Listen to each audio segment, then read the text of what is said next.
you're not involved. Don't try to convince yourself that these problems don't affect you at all. Because now it's Lebanon, Azania, Grenada. How many more? Tell me now. How many more? Don't you stand on the sidelines and watch your children go off to war. Don't stand back and wait for this violence to come to your door. Because now it's Chile, Guatemala, El Salvador. How many more? Tell me now. How So, greetings. Welcome to the Northeast Political Prisoner Coalition. This is Brother Frank, and this is the Northeast Political Prisoner Coalition. We're out here to be the voice of political prisoners. We're out here to make sure our people, do not forget those who made immense sacrifices, our political prisoners. So today I have with me my sister in the struggle for our liberation, Betty Davis. For those who don't know who Betty Davis is, please let them know. Welcome, sister. Thank you. I represent and sponsored the New Abolitionist Movement, which is an organization that stands for public community control of public education. And now more than ever, when it is most at risk, is the best time for your opportunity to take your institutions back. We know we're all in colonies, but you know what Sister Asada told us? It is our duty to fight for our freedom. It is our duty to win. That doesn't mean that you get on a battleground like they did in World War II or Vietnam or the current war in the Ukraine.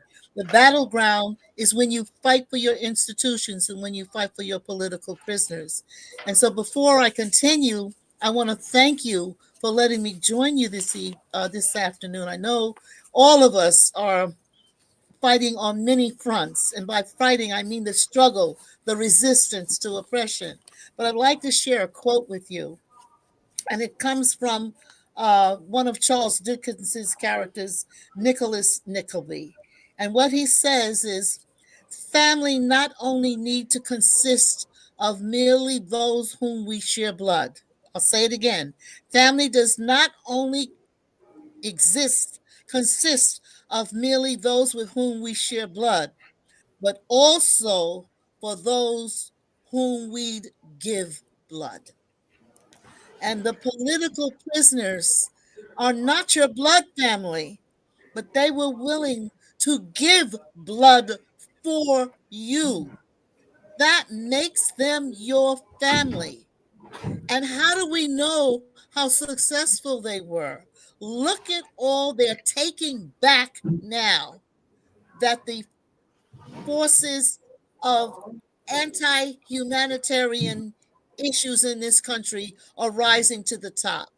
I won't call it fascism because long before Mussolini invented the term fascist, Black people were oppressed because of colonialization and capitalism. I want to emphasize that. I don't use the word fascism when it comes to Black people because what they are doing right now that they call fascism, that's what they did to white people. Long before that, they were oppressing us. And we called it imperialism and we called it colonialism.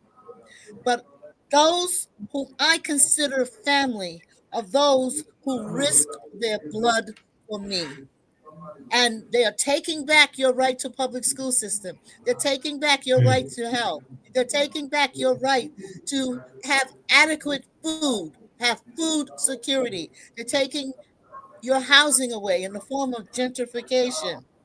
All of these movements came out of the 60s. What do I mean by the 60s? Look at the 10 points of the Panther Party. Just check the 10 points for the Black Panther Party, and it will amaze you as to how much they correlate with the 1965 Civil Rights Act.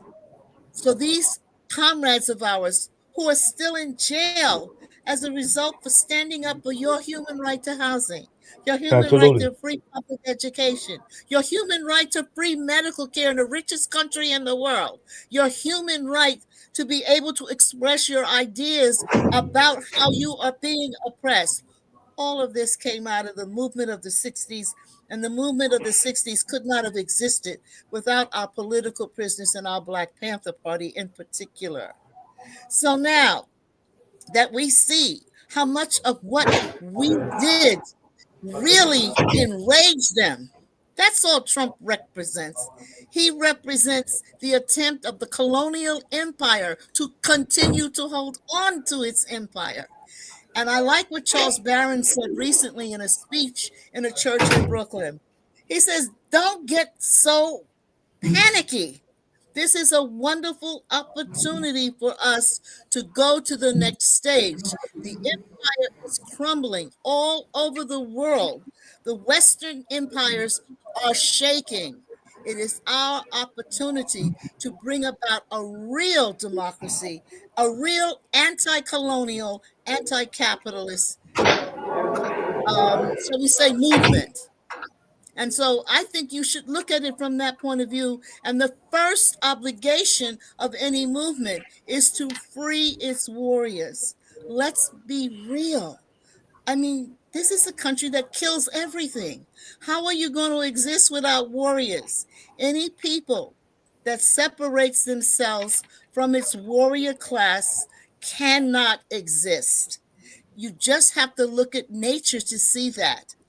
Every creature that is living on this planet has the right and takes the right to self-determination. Case in point, have you ever looked at tomatoes? Have you ever looked at cabbage? Have you ever looked at potatoes? All these entities that we call food, they fight for the right in the dirt to exist. They have the right to assert themselves. The biggest and the first colonial in the world were the trees. And the trees have roots under the ground that go all around the world. There are trees like that. So if a tree has the right to self-determination, if the tree had the right to colonize the world, don't you think you have the right to self-determination? Don't you think you have the right to self-defense? And this is one of the things I always admired about Ramona Africa. She always asserted the right to self-determination. And while we're speaking of a member of the Africa family, we have a warrior in the house who's getting ready to address you. I got permission from Brother Frank to share one of my guests with you today. And we're talking of none other than our wonderful comrade, Sister Pam Africa, the Minister of Defense. And I also consider her the Minister of Healing, because there is not many of our warriors who have transitioned that Sister Pam Africa and Brother Rasakan did not visit and stay and support their family, including doing the same thing for Brother Ralph Pointer. When he needed them toward his last few days, Pam Africa and Rasakan were there. Did the same thing for Sekou. So Pam Africa, welcome. You want to greet the audience? Right. Welcome, fam. Peace and love. Good to see you again. Okay, now, I'm so busy moving around. I see I'm causing some kind of thing. No, that's StreamYard. Go ahead. Oh, okay. Look, it's a pleasure being here. I was taking care of some other business, and I came out and I heard Sister Betty talking about the importance of, Earth and the unity, and how it stretches its arms, its roots out for all life. And, people have a tendency not to deal with the issue of the air, the land, and the waters, which are the necessities of life, because without these things, we will fail to exist. And people, well, the climate change, people are beginning to deal with it, and but we need to deal with that in our everyday, and then also deal with the issues of these so-called health stores. So-called, Yes, I yes. say, I think because that when is you all look at attack on our self-determination. And I think that's that, right. all the issues that you were bringing up is about what MOVE was about. Because as we talk about Women's History Month, we got to talk about our women political prisoners. And we know a number Yes, of them were part of that MOVE 9. So can you speak about the example of being strong and during these times, and your work around bringing them home, as well as your work with freeing Mumia Abu Jamal? right. The struggle for his freedom, rather. Excuse me. Right. I also want to add, Sister Asada Shakur, who is in, exile, into that self-determination.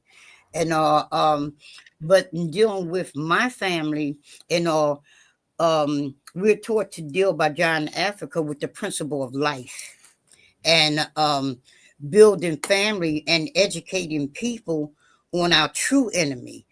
When we were in the prisons, not only did we educate through example, see, because people can run their mouth about things, but when you set a good example, that is something that people will follow.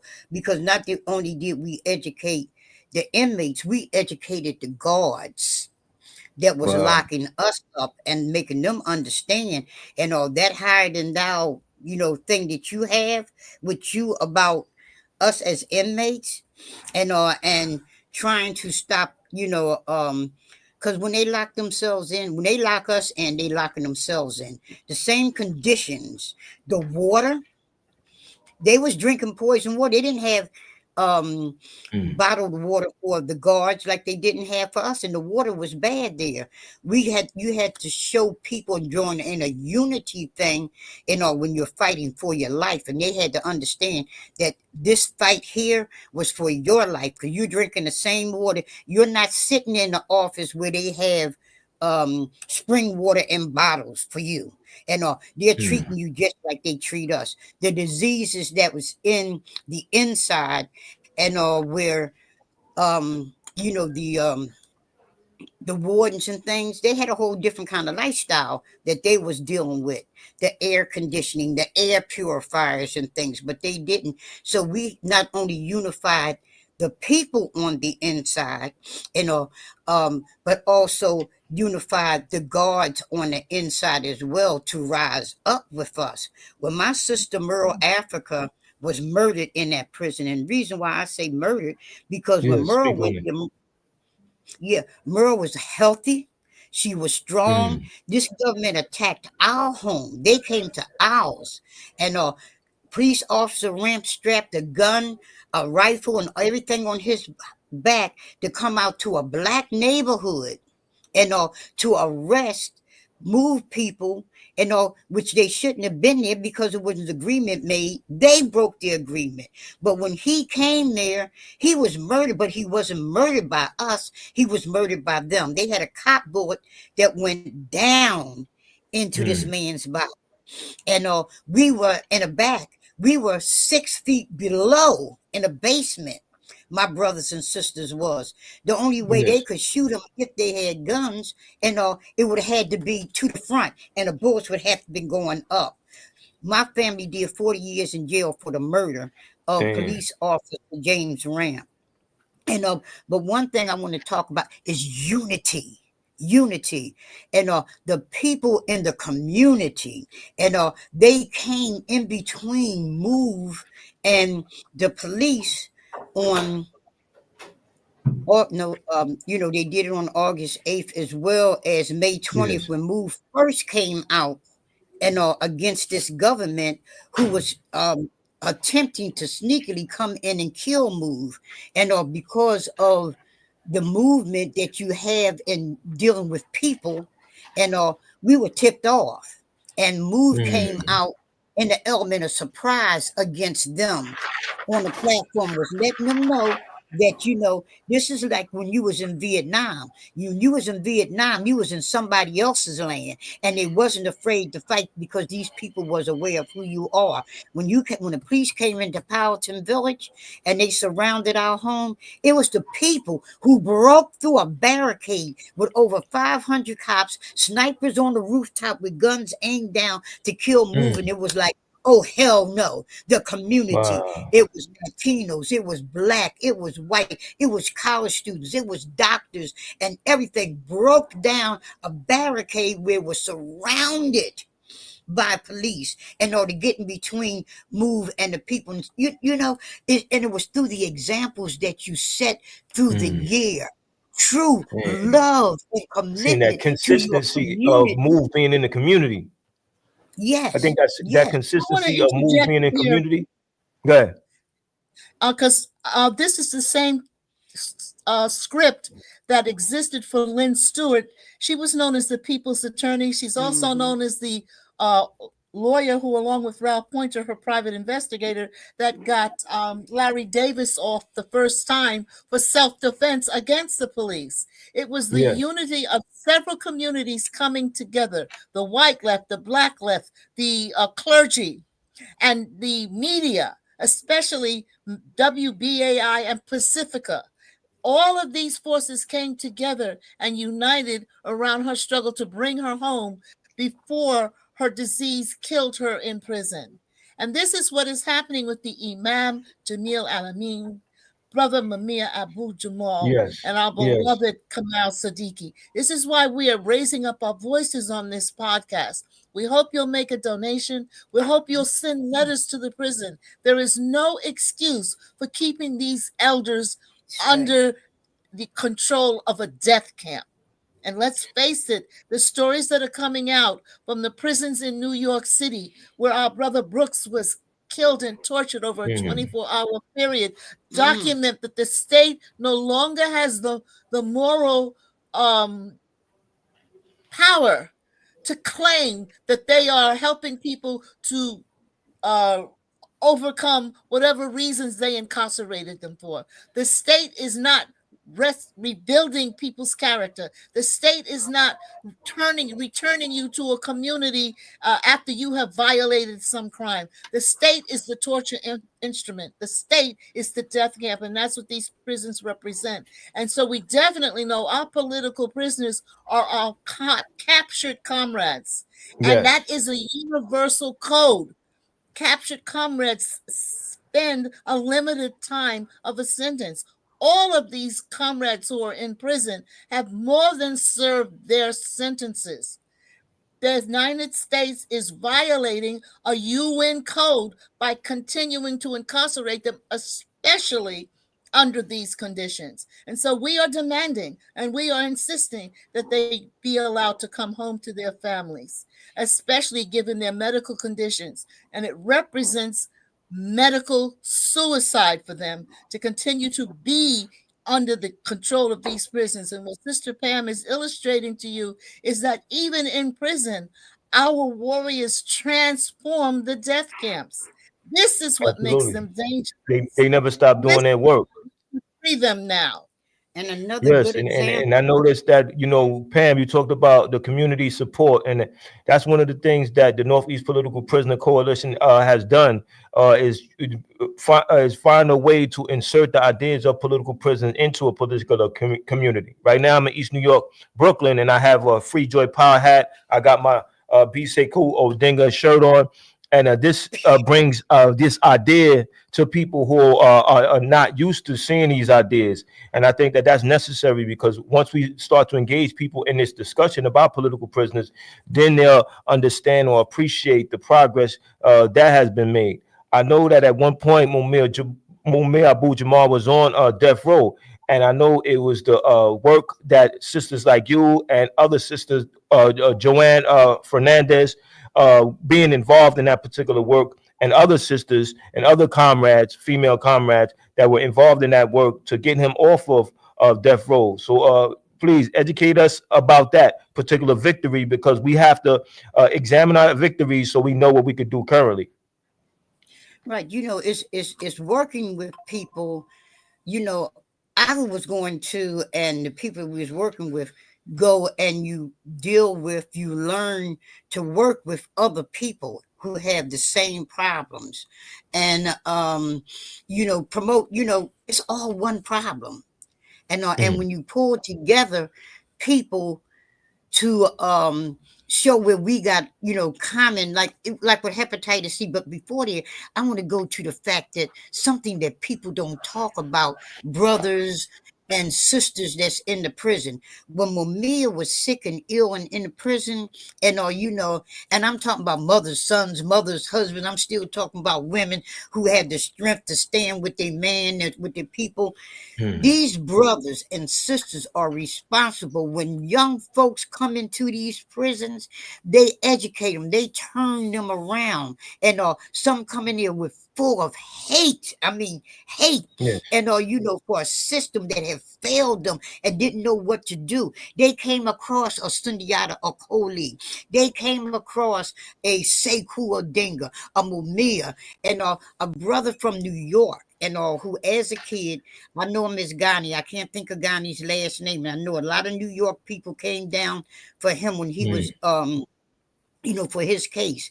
But he was turned around by political prisoners who took him up Wow. under their arms, and they nurtured him when they were sick. They was the father and that mother that's in them, that love that they needed. These brothers, these sisters gave them, and when they turned them back into the community, when we fought on the outside and they fighting on the inside, when they came out, Celine and who went in and had bodies on him. He came at Mm. 15. He's the head of the abolitionist law firm in Philadelphia. He works with the name will come back with me. But he came out and his work was so good. He's the head of the abolitionist law firm. And he is one Wow. of the lawyers for Mumia. They are Yes. responsible for bringing other people, out. And the I would thing, like to interject here because what you're saying in terms of people who come out of prison and after transforming inside prison, I'd like to lift up the name of Safari Bukhari. Safia Safia Bukhari. Bukhari, Yes. forgive me. Yes. Yes. Please do. We owe her one of the first major political prisoner national organizations. And it was her work that I think enabled us to have the first march for political prisoners in this country, working with Brother Jalil Montekim, who was on the inside, and she was working on the inside to create one of the major political prisoners organizations, out of which the Northeast Political Prisoners took its political inspiration, I do believe. And Safia Bukhari not only dedicated every day of her energy to it, she dedicated her life, because as Pam was explaining to me, she literally worked herself to death Yes, she to did. try to free our Wow. political prisoners. And I would like to lift her name up.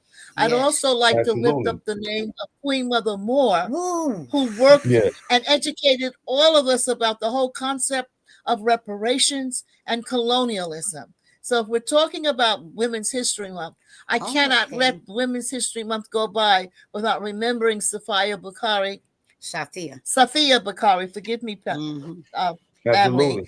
and Queen Mother Moore. And you know who else I'd like to bring up? Who? And who's misunderstood? Sister Filet, Shianosa, and who brought us the Million Woman March. Wow. 2.5 million people came into Philadelphia from around the world. They was from Germany, it was France. I'm talking about black women from all around the world, and who came together. And Filet's how she had structured the Million Woman March, that there was to be absolutely no corporate monies. There were also not to be, with all the respect due to black women, like oh God, and the movers and the shakers, and that you're used to seeing, and that's that bring gatherings, and but and have corporate sponsors. There was absolutely not one and all, because she wanted people to see the power of the Black woman and all, Yes. who upholds everything. It's not the rich, it's not the ones that, people say they have their part, because each of them is standing on the shoulders of somebody that's poor that you don't know. And or just a mother raising children, a single mother, a sister, that's fighting in the community for her loved one, for those in jail and things. No corporate money. We want to show Black woman power, and that she did. I also want to lift up the name of, I believe, Sister Nzinga, who's a poet and a dancer and an artist. And she's one of the main, I consider her one of the main supports culturally and spiritually for the current political festivals for political prisoners that is taking over Brooklyn. It's just an amazing thing, the way she brings all of her talents. And she was one of those that organized a wonderful presentation for the Spirit of Mandela Human Rights event that happened. I think it was in 2022. So I really want to lift up Sister Nzinga. Yes, indeed. Yes, as an artist and as a political warrior. These are our comrades who are with us now. I want to give them their praise and respect, because they are with us now, and she is still devoting her time and her effort and her energy to the Political Prisoner Curb Fest and creating another generation of young people to carry on that cultural work, to educate the community about political prisoners. And I just want to make that quote clear to you one more time. Family is not only those with whom we share physical blood, but also those who give their blood for us. And the reason you cannot let the Imam Jamil Al-Amin transition in the death camps is because it would reflect on us that we did not bring him home. The former H-Rap stood up when he was so young to defy one of the most evil empires in the history of the world. And we should bring him home. Absolutely. I know that you have something coming up, Sister Betty. Yes, there's so much happening this Saturday on March the 22nd. I hope that you will take time to come help us do a fundraiser for the Imam Jamil Al-Amin, Mumia Abu Jamal, and Kamal Siddiqui, and WBAI. And the ceremony and the celebration of Ralph Pointer's birthday. He would have been 91 on March the 21st. On the 22nd, we're going to give him a birthday party. And the funds we raise from his birthday party, we're going to devote to these 3 political prisoners and WBAI. Those of you who know the Jazz Church in Lower Manhattan, St. Mark's Church in the Bowery, that's where it will take place, 131 East 10th Street. That's 2nd Avenue and 10th Street, the entire block. You can't miss it on the Lower East Side. There will be refreshments. We're opening up the doors at 11, and we'll close them down at 3. Now, there's a lot going on in New York City at any one time. So we will understand if you can't stay for the whole thing, but we hope you will stop by and lend your voice and lend your time to some of the artists that we're going to have. One of the poets, hip-hop poets that we will be having is the Miserable Genius. Incredible worker. The Jazz Club, the Jazz Choir from St. Mark's Church. And of course, Sister Pam is going to be there with shaking the bucket for your donations. That's right. Brother Charles Barron, the Honorable Charles Barron. The Honorable Charles Barron. Honorable Charles Barron. And of course, Daoud Andre Kamakoda, the fighter for Haiti, the fighter against colonialism, are just a few of the people that will be gracing us with their presence. And of course, the daughter of Kamal Siddiqui will be presenting. So we hope you can stop by. Sister Kasise Siddiqui will be there to tell you more about her father and what it means to her that you help her bring him home. This is what it's all about. No people can exist without their warriors. We cannot afford to lose our warrior class. Absolutely. Well said, to the point. All right, so we're gonna close it out. Pam, you got any closing words? Well, Saturday, I came here from Selma, Alabama, and to make sure that I would be here.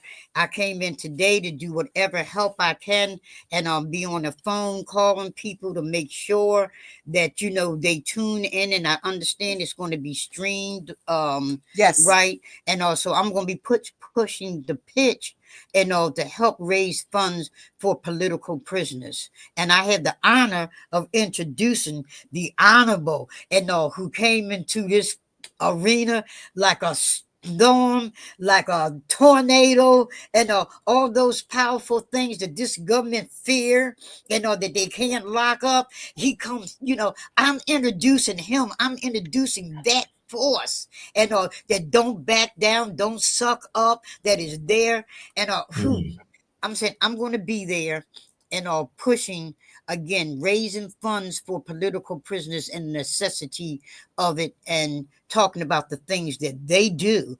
Oh, can I say this real quick before we go? And our brother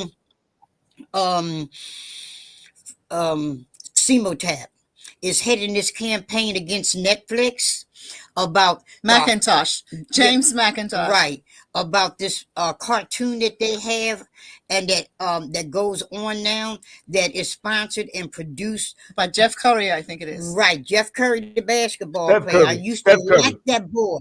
I used to Stephen like Curry. that young man, followed him, but I can't do that no more. I can only talk about what it is that he's doing to our community. They have remade Good Times into a terrible parody of Black people that is so decadent and immoral that no adult should be watching this, let alone producing it.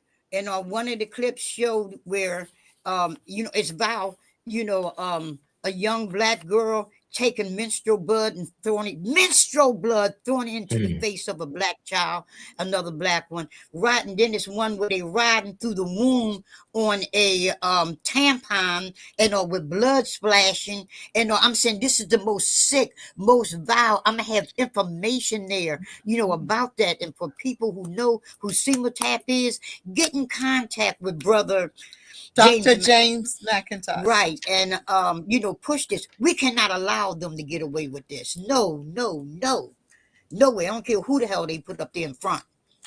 Right. All right. I want to thank you for the opportunity to share our thoughts. And we want to thank you for what you're doing for our political prisoners. Women. Feel free to come on the show anytime. Our platform is your platform. Thank you. Oh, I will use and we it. thank you for all that you're doing for our political prisoners. And we thank you for recognizing that women are the other half of the world. We really appreciate your honoring us this way. Thank you. Love y'all sisters to death. Well, as my brother Remember, would say, I love y'all to life. Blood is those who would share their blood for you. That's Remember right. that. Ooh, I like that. Yes. Please. I know the call. Free them all. What's the call? Free them all. Yes. What's the call? Thank you. Free them all. Free them Free them all. Let's bring brother the Imam home. Let's bring home brother Mumia. Let's bring home brother Kamal Siddiqui. Thank you. Absolutely. Peace. Love that background.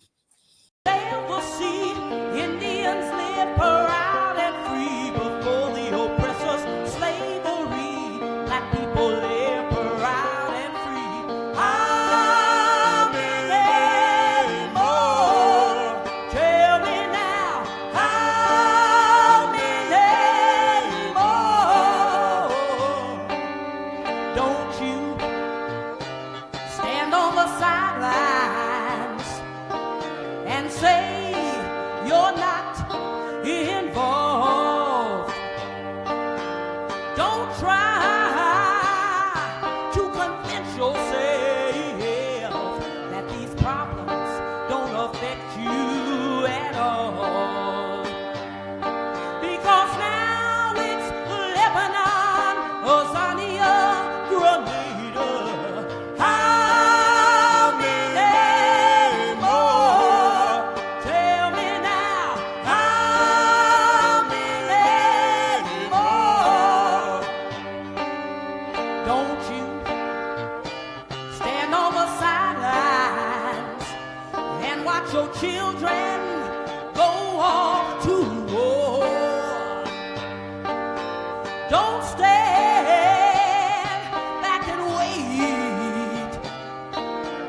violence.